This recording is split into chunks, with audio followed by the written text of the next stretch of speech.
Dr. Alex Carter had always been better with microscopes than people.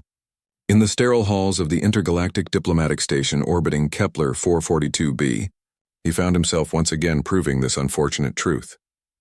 The conference room buzzed with translators and the soft hum of universal communication devices. Delegates from 17 star systems had gathered to discuss the newly discovered bioregenerative technology that could revolutionize medicine across the galaxy. Alex clutched his datapad like a lifeline, reviewing his presentation notes for the third time that hour. Dr. Carter, a voice like wind chimes in a crystalline forest, pulled his attention from the screen. He looked up and forgot how to breathe. Soraya stood before him, the Zephyrian diplomatic envoy he'd only seen in holographic briefings, but nothing had prepared him for her presence in person. Her skin shimmered with an iridescent quality, shifting through subtle hues of violet and azure as she moved.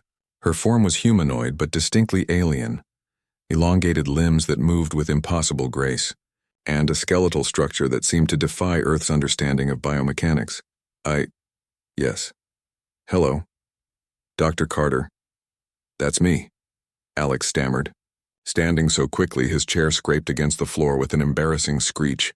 Soraya's large, luminous eyes crinkled at the corners in what he hoped was amusement, rather than concern. I have been looking forward to meeting you. Your research on cross-species cellular regeneration is remarkable. Thank you, Ambassador Soraya. I've studied your species' natural healing capabilities extensively. The way your dermal layers can restructure themselves at the molecular level is absolutely fascinating. The photosynthetic cells beneath your epidermis create a redundancy system that... Alex's mind raced ahead of his mouth. A dangerous combination. And the way your skeletal structure flexes without joint degradation suggests a cartilage composition that's entirely unique. I mean, the biomechanical efficiency is extraordinary. Your body is essentially a perfect machine of evolutionary adaptation. He realized too late that he'd been gesturing at her form, his scientific enthusiasm overriding every social filter he possessed. The room had gone quiet. Several delegates turned to stare. Alex's face burned as the weight of his words crashed over him. I didn't mean, that is, I wasn't trying to. He swallowed hard.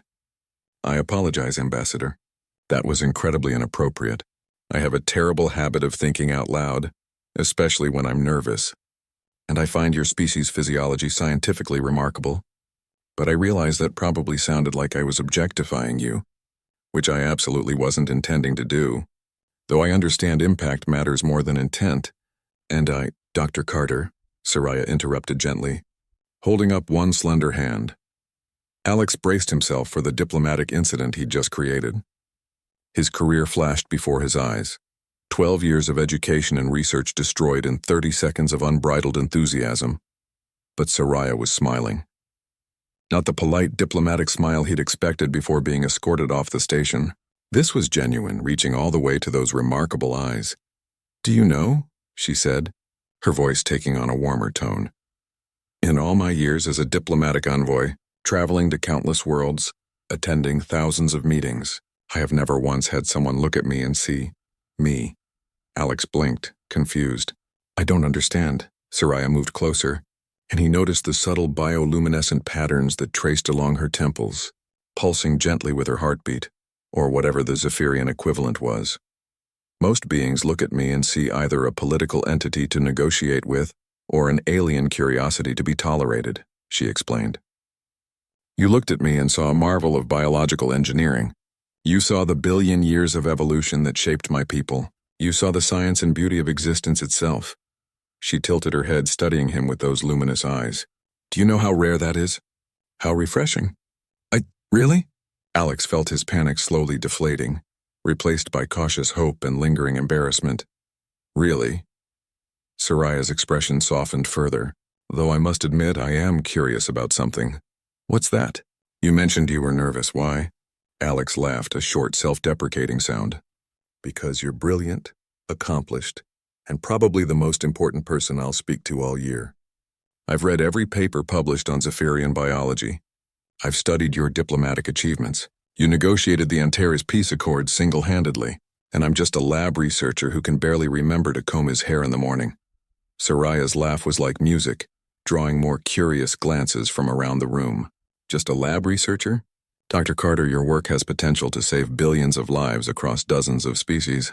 Your neural mapping technique could revolutionize how we understand consciousness itself.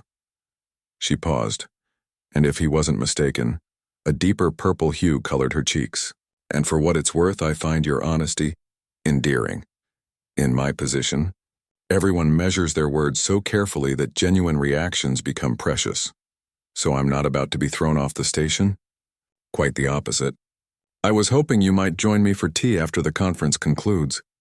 The observation deck has an excellent view of the nebula, and I would very much like to hear more of your unfiltered thoughts. She leaned in slightly, conspiratorial. Between you and me, diplomatic small talk has become rather tedious. Alex felt his face splitting into an uncontrollable grin. I would like that very much, though I should warn you. When I'm comfortable, I tend to talk even more. Good, Soraya said, and the bioluminescent patterns along her temples brightened. I'm counting on it. As she glided away to take her seat for the conference, Alex sat down in a daze. His colleague, Dr. Yuki Tanaka, leaned over from the adjacent chair.